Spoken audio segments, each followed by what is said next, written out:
去年花莲这八达岸溪崩山河做大水，是造成19个人死亡，5个人失联去。其中这光复乡佛祖间的灾情是上界严重的。大家应该还阁会记得迄个6岁的查某囡仔受困2天了后，真幸运，互特殊队甲伊救出来。今仔日拄好是119消防节，这特殊队员呢是上台领奖，也拿这个6岁查某囡仔小姨来到现场献花甲感恩。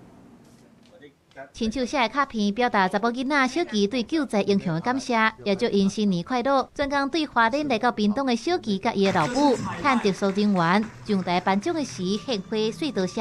代志已经发生几个月啊，家属也是真感谢来支援的屏东搜救队。谢谢哥哥。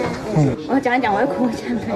对啊，就是谢谢他们啊，比较好一点，就还是会怕台风什么水都还是会怕。去年9月23，花莲马太阳溪崩山湖1楼造成重大灾情，苏当时真侪客家拢引起。光复乡一个查某囡仔小琪失联2天，去支援的屏东搜救队因救援的接近范围，就伫小琪伫的区域，搜救人员真紧就到位，却因为涂刷淹水，水位涨到厝顶，想要挖紧，却找无要对倒位入去，因无放弃，透过空气机确认建物的状况，破坏厝顶，找到互亲人送去管的所在避难的小琪，搜救人员透风后撩过头埋，甲小琪抱咧，甲救出来。没有什么特别心，就想赶快把他带出去这样子，也是我们大家一起帮忙的啦，刚好是我。